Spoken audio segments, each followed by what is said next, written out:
네, 신여러분 안녕하십니까. 오늘은 제2의 격전지 하수동에서 또 이 무소속으로 원래부터 이 출사표를 던지신 김동수 시의원 예비후보자님을 또 현장에서 뵙습니다. 안녕하세요. 안녕하세요.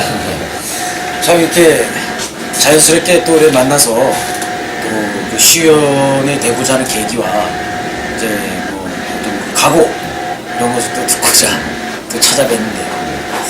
어떻게 저 준비를 많이 하셨다고 들었는데 좀 어떻습니까?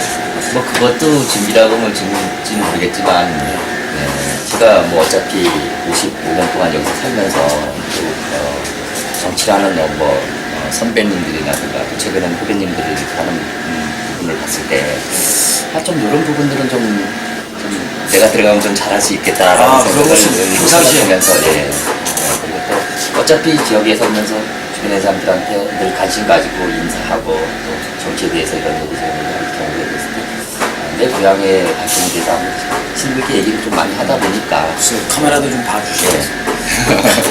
그런 계기가 됐던 것 같습니다. 후보자님 몇 년 전부터 이렇게 하시려고 마음을 먹으셨어요? 사실은 저희 79년 고등학교로 따지면 79년도 졸업생들 중에 특별히 저희들을 입학을 하는 사람들이 별로 없었어요. 고등학교 79년? 예. 늘 주위 사람들한테 그 경력이라든가 어떤 부분들에서 가까이 있는 분들한테 하는 것들을 이렇게 권해왔는데 또 저희들 동기들은 잘 용기를 못 내더라고요.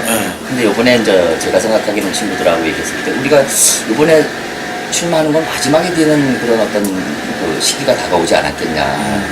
그래서 저번 4년 전에는 아주 심도 있게 얘기를 했는데도 용기를 못 냈습니다. 그래서 제가 한 2년 전부터 마음은 이제 굳게 이제 제가 그러면 내가 한번 나가봐야 되겠구나 라고 이렇게 얼마 전에 그 거리에서 정당국 이거 폐지하자 정당국주 이것도 하시고 그리고 지금도 뭐 그 전에 지금 신당 엊그제 발표 났지만 입당 안 하시고 무소속으로 그냥 처음부터 일괄되게 하셔려고 했던 것 같은데 제가 미리 내다보시면 아니 그런 건 아니고 전년도에 분명히 박 대통령이라든가 그때 정당 공천 폐지를 한다라고 얘기를 했던 부분이 있어서 일단은 그러면 거기에 맞춰서 모든 사람들이 공천을 안 받구나라고 생각하고 어떤 정당이라든가 이런 부분에 대해서 신경을 안 쓰고 그냥 시의원에 출마하려고 마음을 사실 먹었습니다. 근데 이제 이렇게 오다 보니까 정당 공천이 또 생기게 되는 부분들도 있고 그래서 많은 여러 가지 얘기가 있었는데 그래도 여태까지 한 1년 넘게 내가 어떤 경우가 되더라도 난 무소속으로 출마를 하겠다라는 주위 사람들한테 얘기를 했던 부분이 있기 때문에 다시 그거를 번복한다는 거는 제가 어떤 경우가 되더라도 또 막판에 좀 내가 이익이 된다면 이렇게 바뀔 수 있고 요래 가고 저래 가고 할 수 있는 충분한 요지를 내가 시민들한테 보여주는 그런 계기가 되지 않겠냐. 그건 있을 수 없지 않느냐. 타이틀이 지금 선거 명함에도 아까 뭐 잠깐 봤는데 이 정당을 시의회에 속해 있는 정당을 시민에게 뭐 돌려드리겠습니다. 정확한 문구가 어떻게 되죠? 그러니까 정당 중심으로 돌아가는 시의회를 주민들만 생각하는 시의회로 만들어야 되지 않겠냐라는 상당히 기존 여당에 대한 도전장일 수도 있고 어떻게 보면 그런가요? 시민에 대한 어떤 근데 분명히 얘기하는 거는 아까 말대로 어떤 부분에서 그런 문구를 생각하십니까? 근데 좀 의외로 이렇게 봤을 때 4년 동안에 참 이렇게 평가를 제가 이렇게 나름대로 해봤는데 지켜봤을 때 참 아무 얘기가 없는 거예요. 잘했다 못했다 그런데 일단 어떤 부분에 대해서는 내가 봤을 때는 좀 잘하는 부분도 어떨 때는 실수를 해서 못하는 부분들도 생길 수 있는 건데 이거에서 전혀 어떤 특별한 어떤 이슈도 없고 어떤 그런 어떤 액션 그런 행동들이 없더라 얘기죠. 그럼 의회의 그 기능이 도대체 이게 뭐 하는 건가라는 생각이 들었고 견제 기능이 전혀 발휘를 못했던 것 같은 경우에요. 그래서 그런 부분 때문에 생각을 좀 많이 했던 부분인데 공천제 폐지가 그게 핵심 부분이었다라는 얘기죠. 그래서 이제 정당 이런 생각을 좀 해봤습니다. 정당의 공천을 받아서 당선이 됐을 때의 그 마음가짐과 4년 후에 또 공천을 받아야 되잖아요. 그죠? 그럼 시민이 아무리 요구를 하더라도 그저 시민기에 들어오겠습니까? 정당의 눈치를 볼 수밖에 없는 그런 환경, 어쩔 수 없는 환경이라고. 처갓집 눈치를 네, 보듯이. 당연히 처갓집이 돈이 많으면 그쵸? 또 처갓집 눈치 보듯이. 보듯이 그런 식의. 근데 처음서부터 좀 어렵지만은 주민을 생각한다면 주민만을 생각하면서 했을 때 견제 기능이 더 많아지지 않겠냐는 생각을 해서. 부인을 생각해야 되는데 자꾸 처갓집 눈치만. 그렇습니까? 그렇게 되는 겁니다. 그러면은 답이 나왔네. 네. 그 시의원으로서의 갖춰야 될 그 자세, 마음가짐은 마음속에 갖고 계시다는 얘기인데. 네.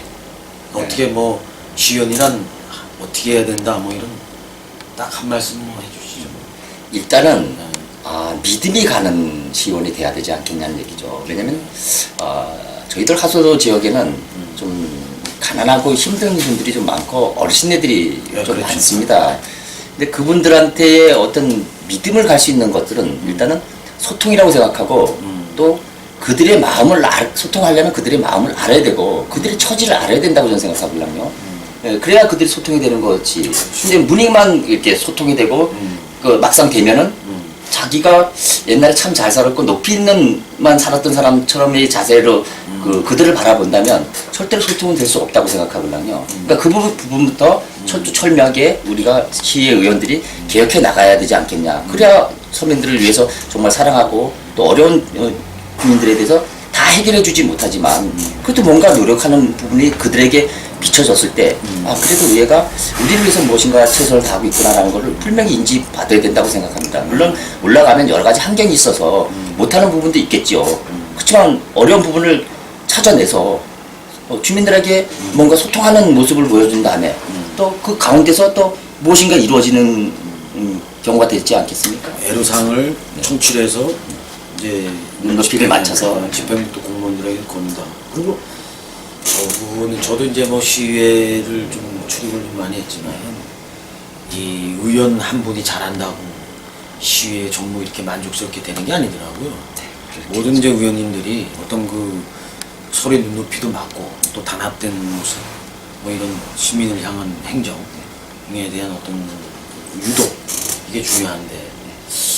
그리고 한 가지 예를 들어서 이제 뭐 사업 통과라든가 이런 거 있을 때 간곡하게 예를 들어서 그 뭐 선배나 이런 분들이 뭐 공직자에 계신 분들이 저녁에 좀 이렇게 좀 부탁을 좀 하는 경우가 생기다 보면 또 이 지역사회다 보니까 거절 못하게 되고 이러다 보면 또 시민의 애로사항을 또 등지게 되고 이럴 때 이것도 어떻게 거기에 또 딜레마가 빠질 수 있는데 어떻게 슬기롭게 극복하실 건지 이게 또 궁금합니다. 제가 좀 그런 부분에서 용기를 좀 낸 게 뭐냐면 어떤 부분에 이렇게 가다 보면 이렇게 대인관계 때문에 대인관계라는 부분 그런 어려운 부분들이 사실 많은데 제가 좀 글쎄 조금 독하면서 살아왔다는 것만 주위의 이웃들한테 물어보면 문제는 앞으로 선거 운동을 하다 보면 그 나름대로 후보대에 대한 색깔이 있는 겁니다, 그죠? 근데 저는 좀 개인을 위해서 아니다 싶어요. 그런 부분에서 또 어느 누구보다도 조금 용기를 낸 사람 중에 한 사람이라는 걸 아마 조금 알고 계실 겁니다. 근데 그 점이 어떻게 생각하면 좀 뭐랄까 강성이다라는 의견을 비춰주는 부분이 될까봐 사실 얘기하고 싶지 않은 부분이었는데. 그래서 뭐 그 또 장점으로 또 잘 활용하시면 그게 지역의 어떤 그 주민들을 위한 봉사에 또 그렇게 또 그 부분에 관해서는 그런 부분이 발휘돼야 되지 않겠냐. 꼭 뭐 이렇게 너무 뭐 이렇게 부러지는 가지처럼 빳빳할 필요도 없지만 이렇게 맞춰줄 수 있는 부분도 있어요. 그래야 되겠죠. 아무튼 뭐 오늘 이렇게 좀 짧은 시간이지만 참 이렇게 진솔한 마음이 저도 여기 뭐 제천 출신이지만 이렇게 자주 뵙지는 못한 것 같아요. 그렇지만 잠깐 만나서 이렇게 얘기해 보니까 정말 그 진솔함과 따뜻함이 느껴지고 있습니다. 맞습니다. 차후에도 그러면 오늘은 뭐 이렇게 간단하게 현장에서 급하게 이렇게 했는데 차후에도 또 찾아뵙고 또 꾸준한 또 이렇게 안부 인사와 또 차후에 또 각오를 듣도록 하겠습니다. 고맙습니다. 감사합니다.